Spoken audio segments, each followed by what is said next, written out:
Hello everyone, welcome to my another mini blog. আশা করি তোমরা সকলে খুব ভালো আছো। আজকে বানাচ্ছি চিকেন পকোড়া, তাই চিকেন পকোড়া রেসিপিটা তোমাদের সঙ্গে শেয়ার করছি।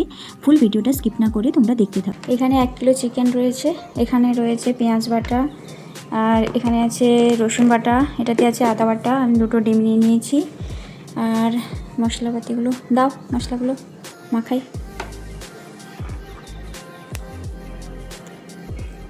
পরিমাণ মতো লবণ দিয়ে দাও।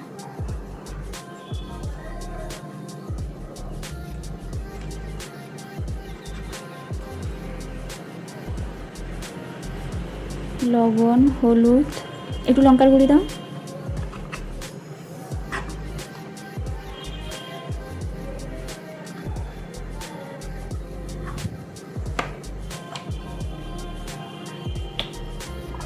একটু সর্ষের তেল দেওয়া হলো, ব্যাস। অল্প একটু পরিমাণ লেবুর রস দিয়ে দিচ্ছি।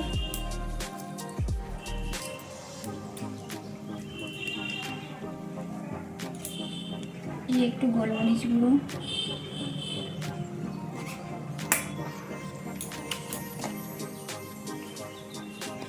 অল্প একটু জিরে গুঁড়ো,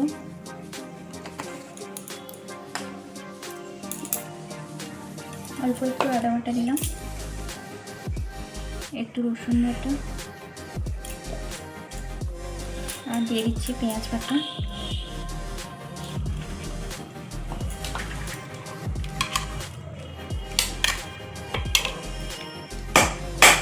আর দিয়ে দিচ্ছি 2টো ডিম।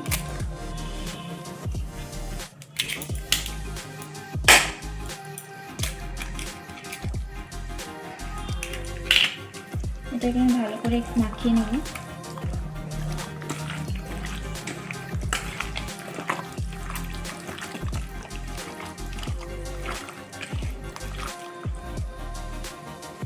এবার পরিমাণ মতো কর্নফ্লাওয়ারটা দিয়ে দিচ্ছি।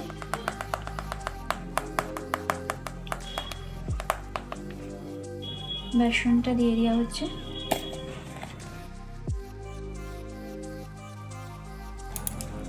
এগুলোকে ভালো করে মাখিয়ে কিছু সময়ের জন্য আমি ফ্রিজে রেখে দেব, তারপর এটাকে ভাজতে শুরু করব।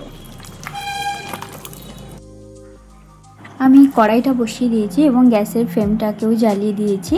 আর এখন দিয়ে দিচ্ছি সাদা তেল। আমি সাদা তেল ইউজ করছি, তোমরা চাইলে সরষের তেল ইউজ করতে পারো, তবে যেহেতু ভাজাভাজিগুলো এগুলো সাদা তেলেই ভালো হয়। আর এই যে আমি ফ্রিজ থেকে বের করে রেখেছি, আর এখন আমি একটা একটা করে ভাজতে শুরু করব।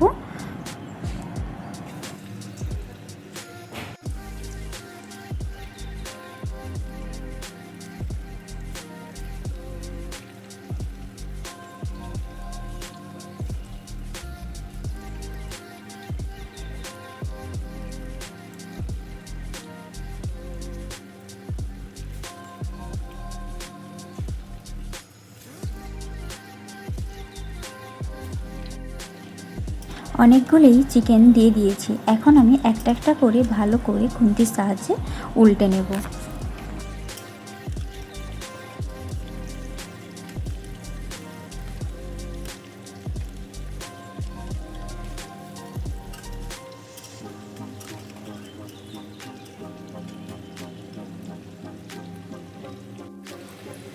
ভালো করে আমি উল্টে পাল্টে নিয়েছি, আর পকোড়াগুলো প্রায় ভাজা হয়ে এসছে। এখন আমি এগুলোকে নামিয়ে দেব। জাস্ট হালকা একটু লাল করা ভাজার জন্য আমি আরেকটু পরিমাণ রাখছি তেলের মধ্যে। তো এইবার আমি পকোড়াগুলোকে তুলে দেব। ভাজা আমার হয়ে গেছে, বেশি লাল করব না, তেঁতুল লাগতে পারে, তাই আমি এখন তুলে নিচ্ছি। পকোড়াগুলো ভাজা হয়ে গেছে, এখন আমি ওগুলোকে নামিয়ে নিচ্ছি। এখন আমি ওগুলোকে সস, পেঁয়াজ আর শসা দিয়ে পরিবেশন করব। তো আজকের ভিডিওটা কেমন লাগলো বা আজকের রেসিপিটা কেমন লাগলো সেটা অবশ্যই আমাকে কমেন্ট করে জানিও। ভিডিওটি যদি ভালো লেগে থাকে তাহলে অবশ্যই একটা লাইক, শেয়ার আর সাবস্ক্রাইব করে আমার পাশে থেকো। আবার আসবো নতুন একটি ভিডিও নিয়ে, ততক্ষণে তোমরা সুস্থ থেকো, ভালো থেকো। আর আজকের রেসিপি বা আজকের ভিডিওটা কেমন লাগলো সেটা অবশ্যই আমাকে কমেন্ট করে জানিও। তবে আজকের পকোড়ার টেস্টটা ছিল খুবই সুন্দর। তো চলো আজকে তবে আসছি, আবার দেখা হবে অন্য কোনো ভিডিও বা অন্য কোনো ব্লগে।